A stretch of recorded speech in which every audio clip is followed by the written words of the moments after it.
wetu Yesu Kristo mwanao, anayeishi na kutawala nawe katika umoja wa Roho Mtakatifu, Mungu daima na milele.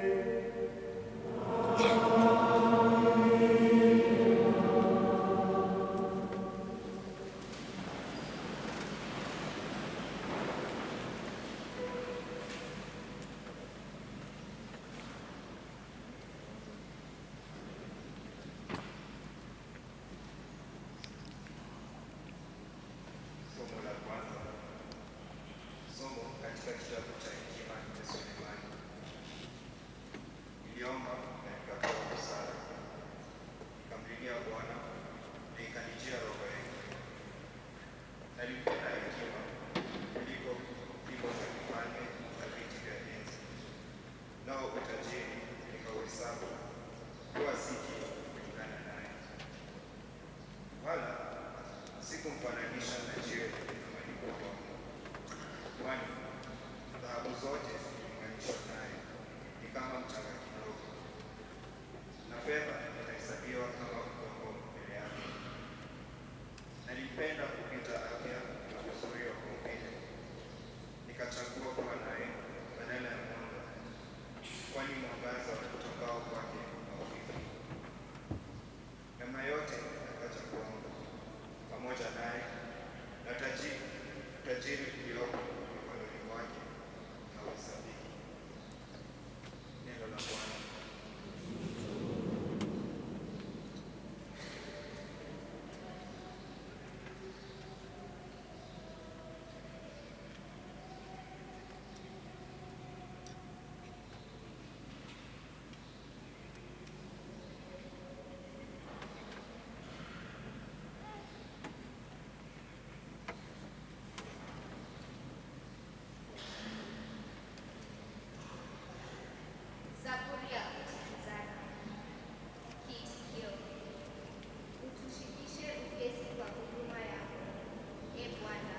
kutegemea viungo na mafuta yaliyomo ndani yake.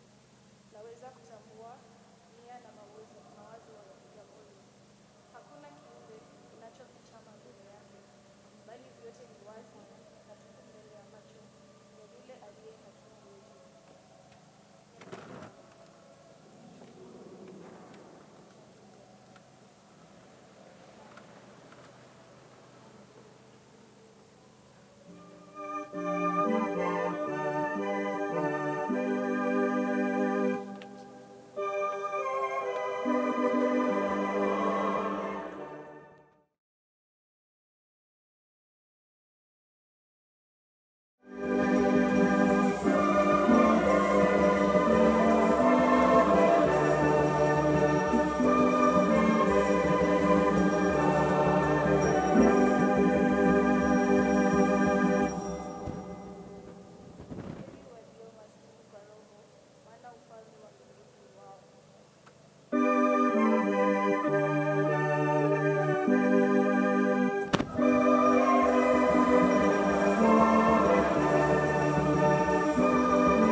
Wakati ule Yesu alianza tena safari.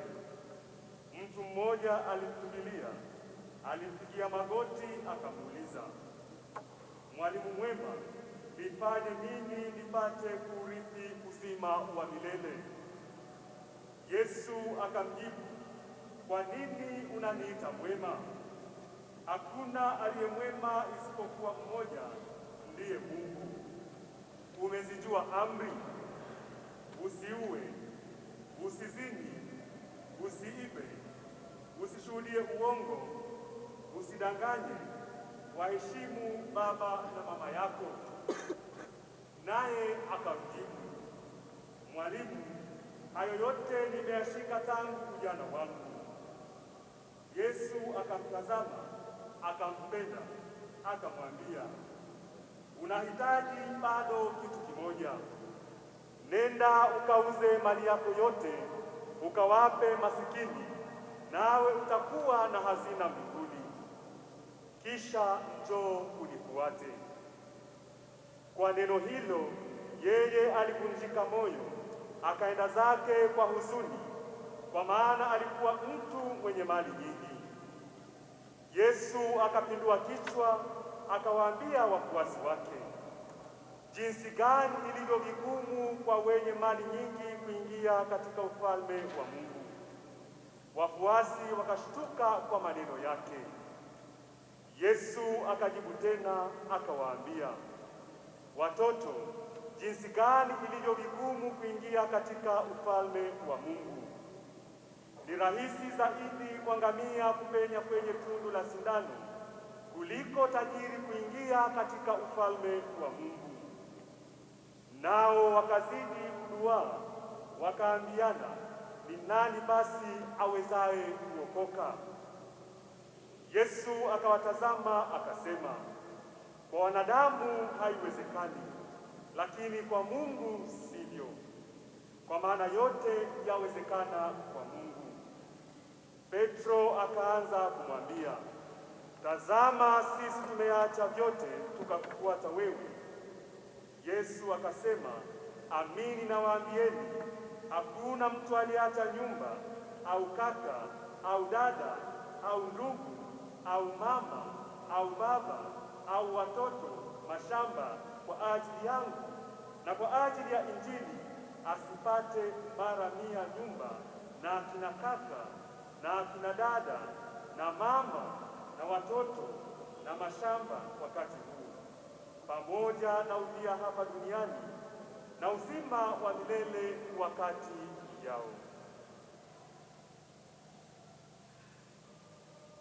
Neno la Bwana.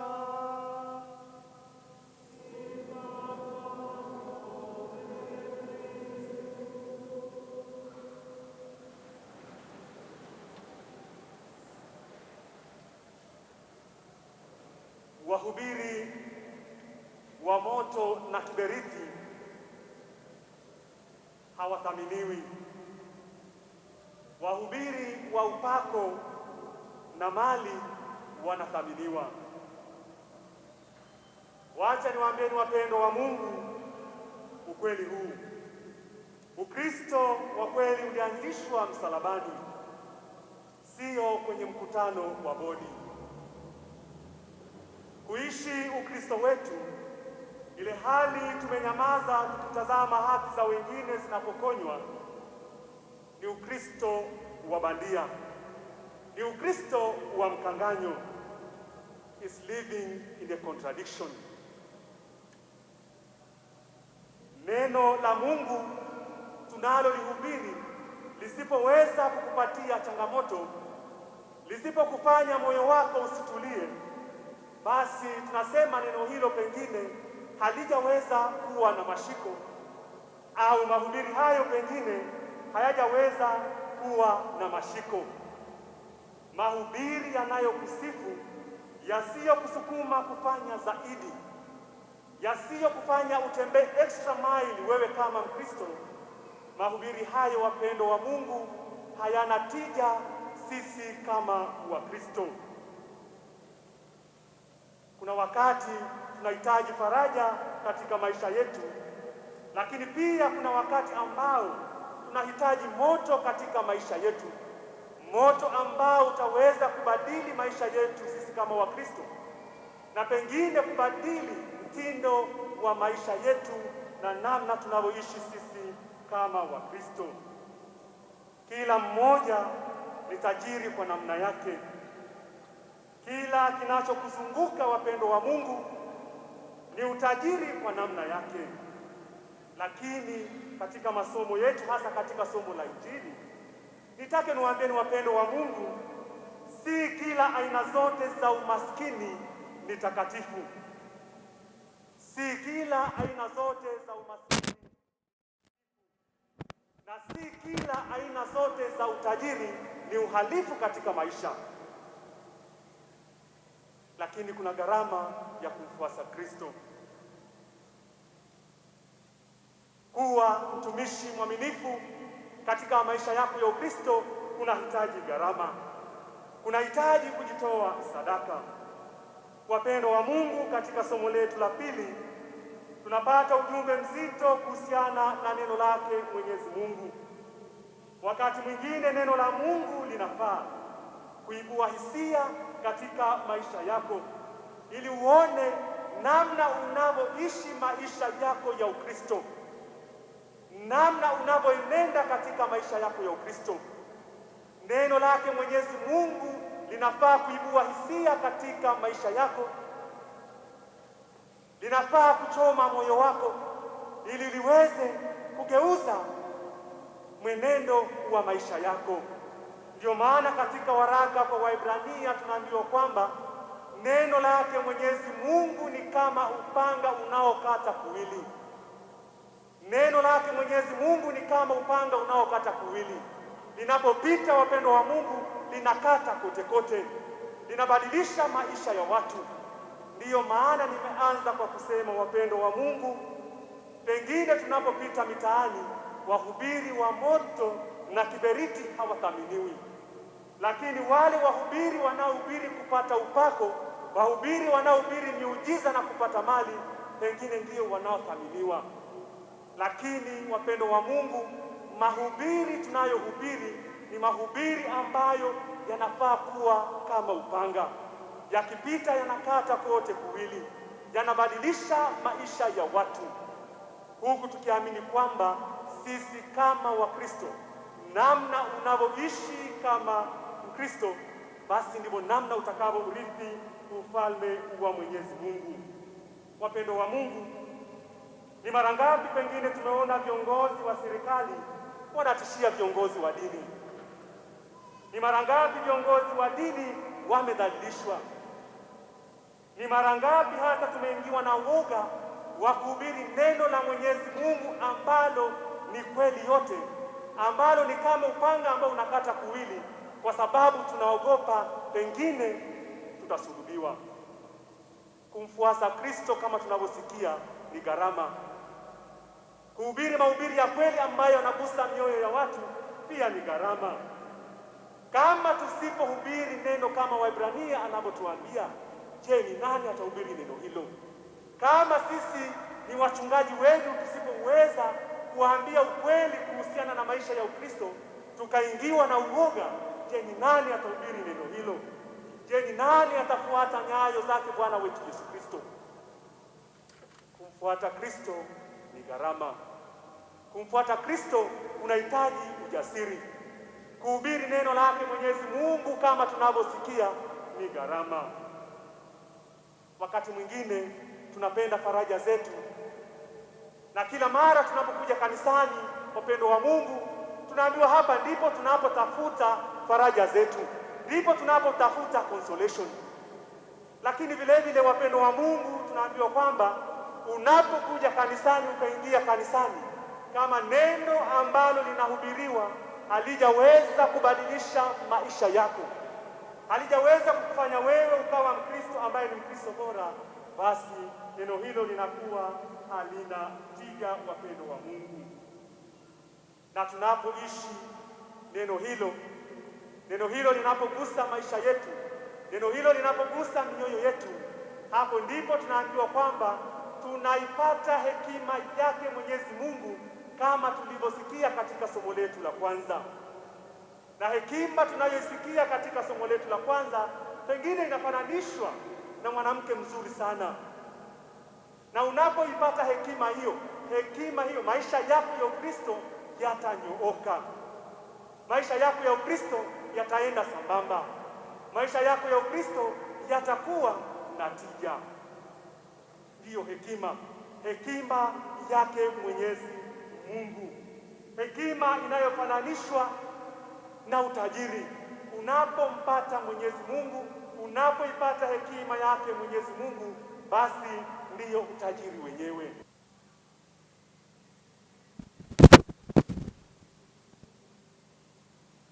Basi wapendwa wa Mungu, na sasa tusimame tuikiri imani yetu. Nasadiki kwa Mungu mmoja,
wapendo wa Mungu, tunashtushwa sana kwa neno la Yesu aliyesema, ni rahisi kwa ngamia kupenya tundu la sindano kuliko tajiri kuingia katika ufalme wa Mwenyezi Mungu. Na sasa tumtolee Mwenyezi Mungu maombi yetu, tukiitika twakuomba utusikie. Bwana Yesu, ulikataa kuamua kesi ya urithi iliyopelekwa kwako. ili kutuonyesha kwamba utume wako hauhusu tamaa ya mali. Uilinde mioyo yetu tusinaswe na tamaa ya mali na kuridhika na vitu vya dunia hii na kusahau hazina ya mbinguni. E Bwana, mali ni hatari ya kupofusha macho yetu tusione shida za wenzetu. Utufungulie mbingu za mali zinazotufunga tusiwe na ukarimu na wenzetu. E Bwana, mali ni hatari ya kutufanya kuwa watumwa wake. Utusaidie kujali uhuru tuliojaliwa, tusifanywe watumwa na mali au fedha. E Bwana, mali zetu zikiongezeka tusiambatane nazo, bali utusaidie kuwasaidia wengine na mali zetu. E Bwana, mapambano mengi duniani yanatokea kwa sababu wengine wananyimwa mahitaji ya maisha. Utufungulie mioyo yetu tusimtenge mtu yoyote, bali tumshirikishe mahitaji ya lazima. E Bwana,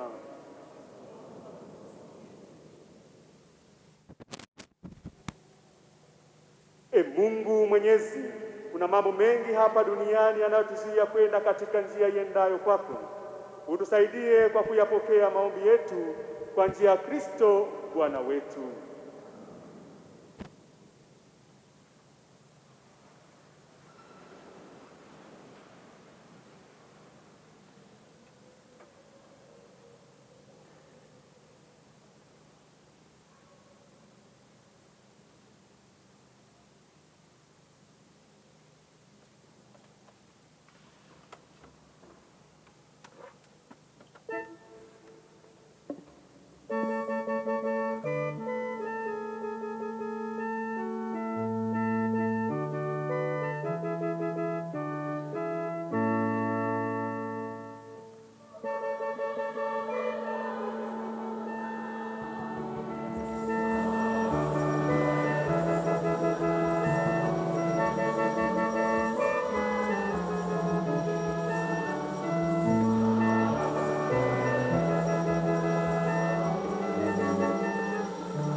Salini ndugu zangu, ili sadaka yangu na yenu ikubalike kwa Mungu Baba Mwenyezi.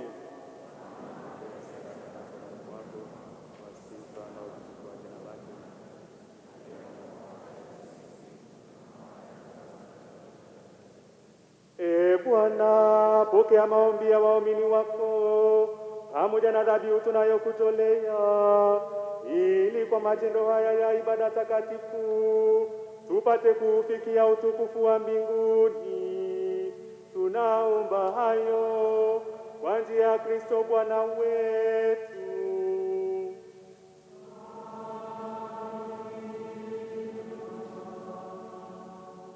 Bwana awe nanyi.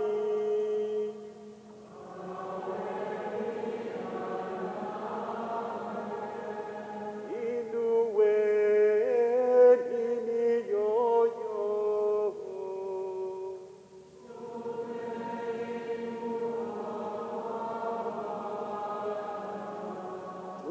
Tumshukuru Bwana Mungu wetu.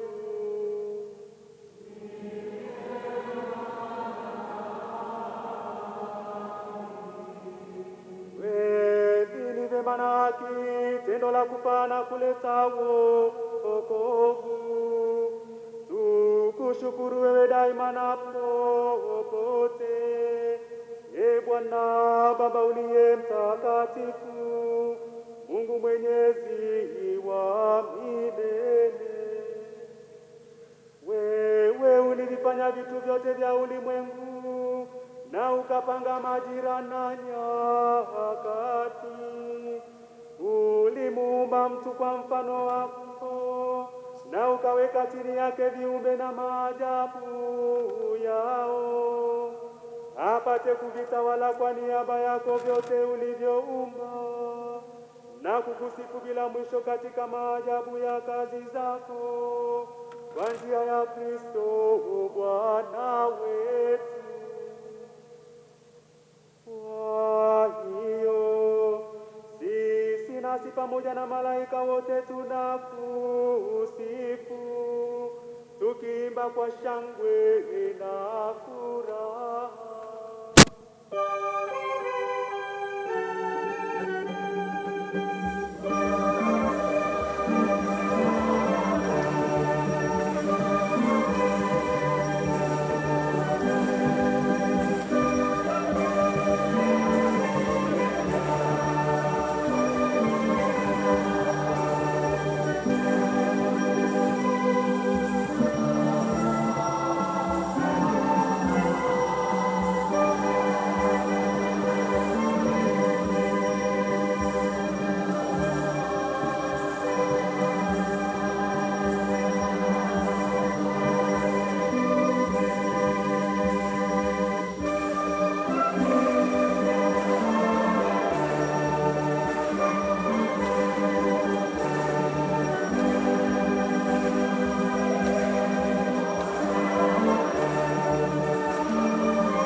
Bwana kweli mtakatifu na chemichemi ya utakatifu wote, tunakuomba uvitakatifuze vipaji hivi kwa nguvu ya Roho wako, ili viwe kwetu mwili na damu ya Bwana wetu Yesu Kristo.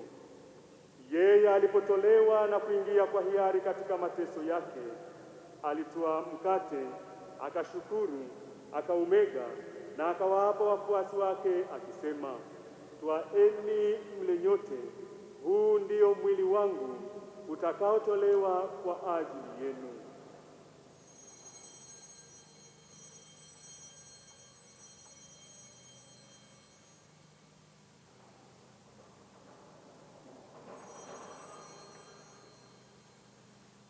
Vivyo hivyo baada ya kula akatwaa kikombe na kukushukuru tena, aliwapa wafuasi wake akisema, twaeni mnywe nyote, hiki ndicho kikombe cha damu yangu, damu ya agano jipya na la milele, itakayomwagika kwa ajili yenu na kwa ajili ya wengi kwa maondoleo ya dhambi.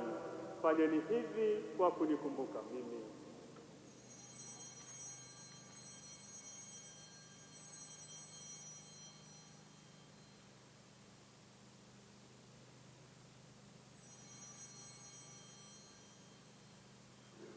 Fumbo la imani.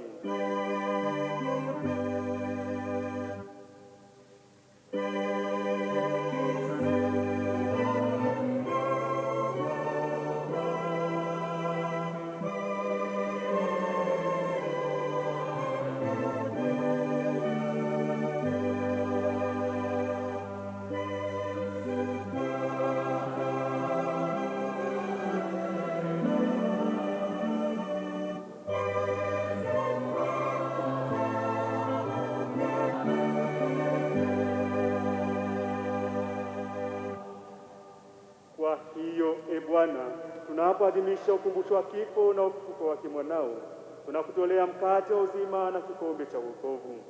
Tunakushukuru kwa kuwa umetustahilisha kusimama mbele yako na kukutumikia.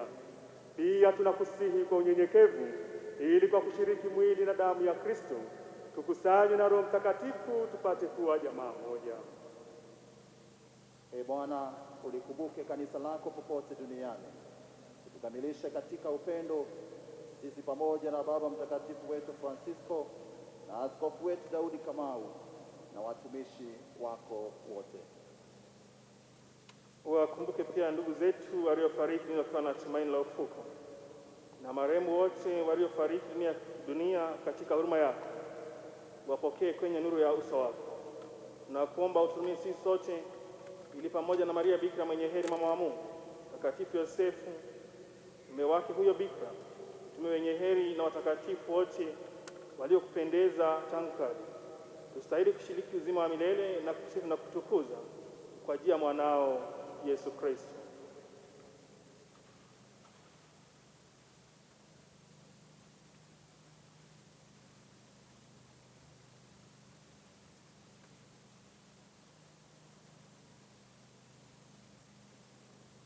Kwa njia yake pamoja naye na ndani yake, wewe Mungu Baba Mwenyezi, katika umoja wa Roho Mtakatifu, unapata heshima yote na utukufu milele na milele.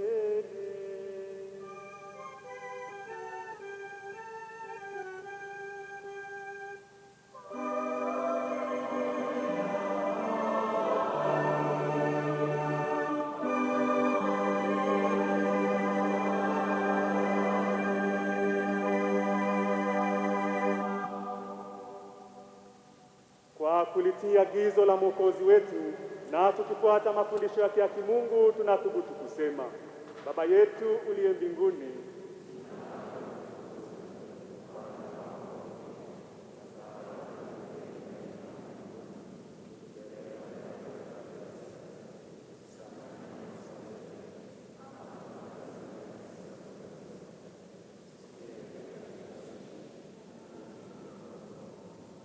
Bwana, tunakuomba utuopoe katika maovu yote, utujalie kwa wema amani maishani mwetu, kusudi kwa msaada wa huruma yako tuopolewe daima na dhambi, wala tusifadhaishwe na jambo lolote, tunapotazamia tumaini lenye heri na ujio wa Mwokozi wetu Yesu Kristo.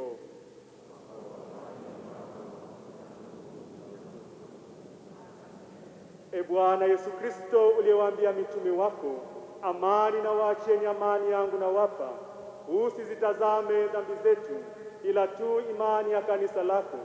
Upende kulijalia amani na umoja, kama yalivyo mapenzi yako, unayeishi na kutawala daima na milele. Amani ya Bwana iwe daima nanyi. Kwa furaha na upendo tupeane amani.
Tazama mwana kondoo wa Mungu, tazama ondoaye dhambi za ulimwengu.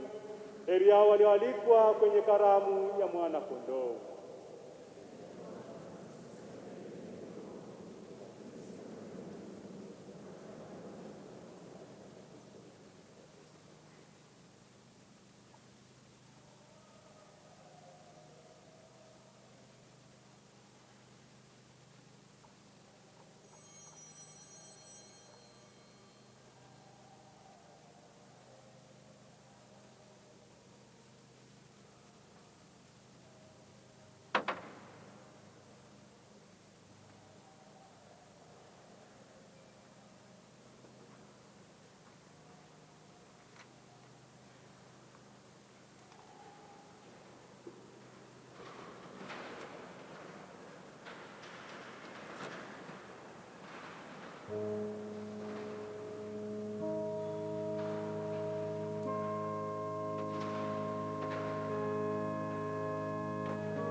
Bwana atakapojulikana tutafanana naye, kwa maana tutamwona kama alivyo. Tuombe. Ee Bwana mtukufu, tunakuomba kwa unyenyekevu utushirikishe umungu wako kama unavyotulisha mwili na damu takatifu. Tunaomba hayo kwa njia ya Kristo Bwana wetu.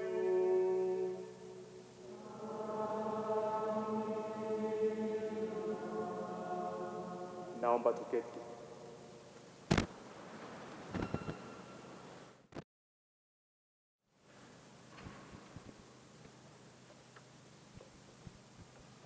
Tumsifu Yesu Kristo. Karibuni kwa matangazo ya Jumapili ya 28 ya mwaka tarehe 10 Oktoba mwaka wa 2021. Wakristo wanakaribishwa kutoa sadaka, fungu la 10 na matoleo mengine matangazo yanapoendelea. Weka kwenye sanduku lililoandikwa offertory box. Pia unaweza tumia njia ya M-Pesa Paybill. Nambari ni 527 500 527 500. Account number offertory ama tithe. Leo tunapokea na kubariki zaka. Mungu abariki kazi ya mikono yako. Mwezi wa Oktoba ni mwezi wa Mama Maria. Sote tunahimizwa kusali rozari takatifu kibinafsi, kama familia na kama jumuiya. Tarehe 24 mwezi huu ni Jumapili ya Utume. Tushirikiane na Baba Mtakatifu kueneza Injili kwa mataifa yote. Tutakuwa na mchango maalum siku hiyo kusaidia Baba Mtakatifu katika kazi yake ya kitume. Siku ya familia ya Dekania ya Kati itafanyika tarehe 13 mwezi wa Novemba mwaka huu kwenye parokia ya Mtakatifu Austin.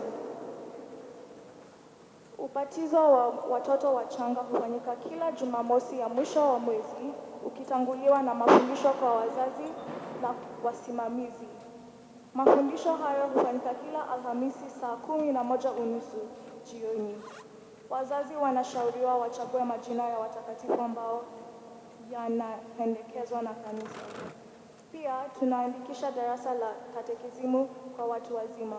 Tembelea ofisi ya parokia siku za wiki ili kujiandikisha.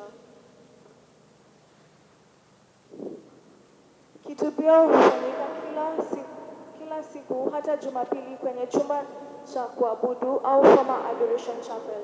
Masaa ni kama ifuatayo: siku za wiki kuanzia saa 10 jioni, Jumamosi saa 4 asubuhi na saa 10 jioni. Jumapili ni saa 1 asubuhi hadi saa 7. Kila siku ya Ijumaa pia kuna kitubio asubuhi kuanzia saa 12 hadi saa 2 na pia saa 6 mchana wakati wa kuabudu Ekaristia Takatifu Benediction inapoendelea. Kongamano la maaskofu ACCB limepiga marufuku hotuba zote za kisiasa ndani ya kanisa na kwenye hafla zozote za kanisa. Sote tunaomba kushirikiana kutekeleza amri hii. Katika jimbo kuu la Nairobi, msimamizi wetu wa kitume, Askofu David Kamau, amesisitiza ujumbe huo na pia anatoa wito kwa Wakristo na watu wenye nia njema kusaidia Wakenya walioathirika na janga la korona na ukame kupitia mchango wa chakula na pesa. Wasilisha mchango wako kupitia ofisi yetu ya parokia siku za wiki. Kesho ni siku kuu ya kitaifa. Tutakuwa na misa moja saa 3 asubuhi. Huduma za ofisi hazitakuwepo. Tangazo la ndoa. Vincent Sami Ndirangu Wambui, mwanaye marehemu Purity Wambui Rufus, anayeishi Nairobi, angependa kufunga ndoa takatifu na Francisca Mudimba Makoha, bintiye Peter Odwor Makoha na Leonora Wakaya Okwayo, anayeishi Nairobi. Yeyote ambaye ana kizuizi kwa ndoa hii anaomba kumjulisha baba paroko ama padre yeyote anayefanya kazi katika parokia hii. Special announcement. At the start of this year, our parish embarked on Priest House project with plans to complete it by March 2022. The current one was constructed in the 1950s and is in need of a repair and upgrade. The number of clergy has also grown, putting a strain on the current priest house. The new building will have modern functionalities, including a chapel, recreation and meeting areas. The total project of Kenya shillings 120 million has received a boost from the church savings to the tune of Kenya shillings 60 million, leaving a balance of Kenya shillings 60 million to fundraise. We are all invited to be part of this project and help close the gap by purchasing building blocks at a cost of 100 shillings per block. We request you to buy as many blocks as you can. We understand that most of you are affected by the hard economic situation, but we plead that you give a little to the church as an act of charity. Channel your contributions via M-Pesa, Paybill 527500. Again, Paybill 527500, account number Priest House, or write a check to Holy Family Basilica or direct transfer to Caritas Microfinance Bank, Cardinal Otunga Plaza Branch, account name Holy Family Basilica, account number 1002022000055. You can also use brown envelopes in our pews for cash contributions. May God bless the work of your hands. Misa hii imehudumiwa na MYM. Tunakutana kila Jumapili baada ya misa hii. Asanteni.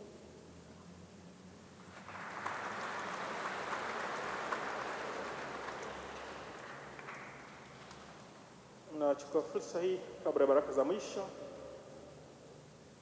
kupongeza vijana wetu MYM Missionary Movement.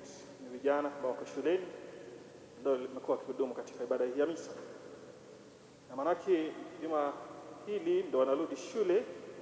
Ningeomba wanafunzi wote tuweze kujongea hapa mbele tuweze kupata baraka za kipekee na maombi kutoka kwa padre kama japo ya maandalizi ya tusi kurudi shuleni.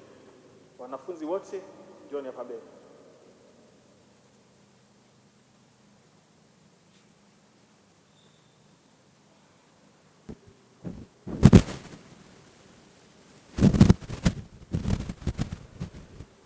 Kwa nasi nyumbani natumai mapumziko ya kutosha. Tutatakia heri na baraka mnaporudi shuleni. Mungu azidi kuwazidisha neema zake.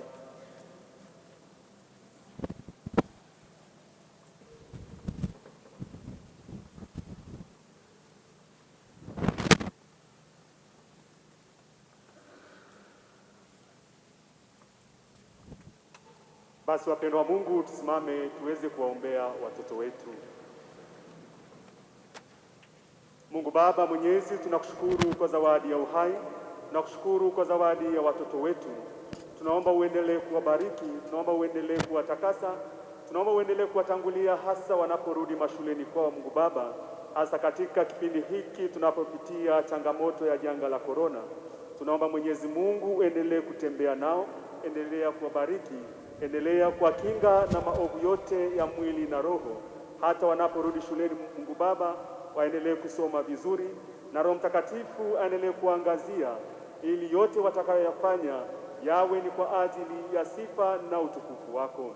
Baba Mungu, tunaomba ubariki pia vile vitu walivyoviandaa kwa ajili ya kurudi shuleni. Bariki kalamu zao, bariki madaftari yao, bariki hata na vitabu watakavyovitumia.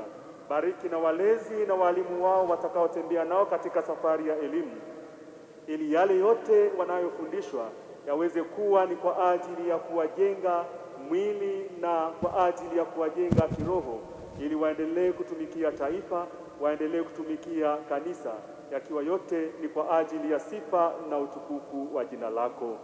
Msaada wetu ni kwa jina la Bwana aliyeumba mbingu na nchi. Bwana awe nanyi, awabariki Mungu Mwenyezi, ya Baba na Mwana na Roho Mtakatifu, iwashukie na kukaa nanyi daima.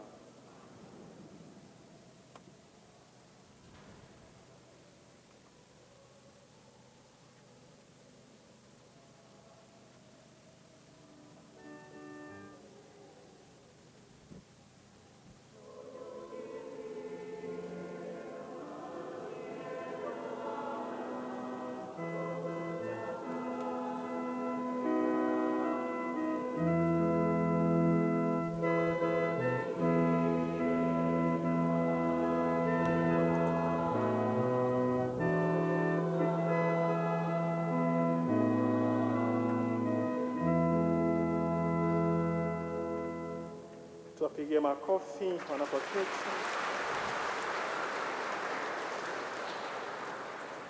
Tuweze kuketi kwa Kristo kwa dakika moja.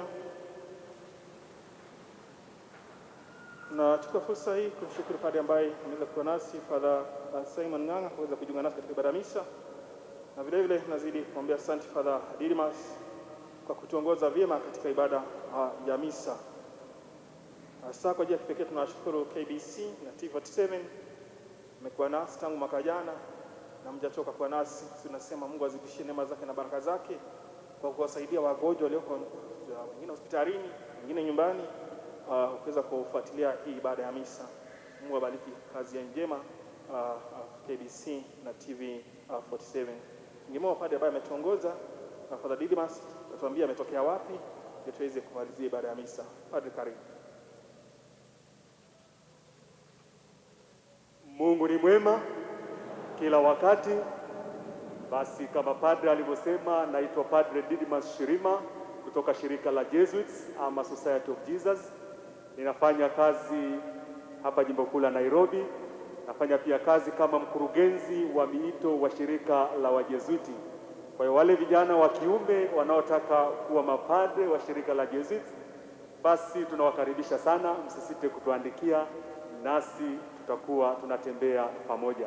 Lakini pia nimshukuru Baba Padre kwa kunikaribisha ili niweze kuongoza ibada hii ya misa takatifu nanyi. Mwenyezi Mungu azidi kuwabariki. Asanteni sana.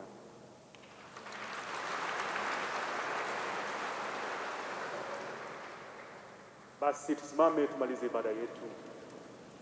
Bwana awe nanyi.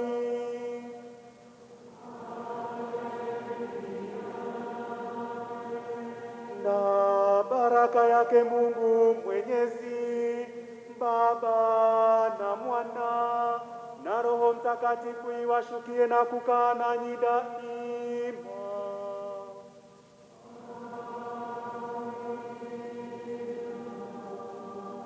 Nendeni na amani.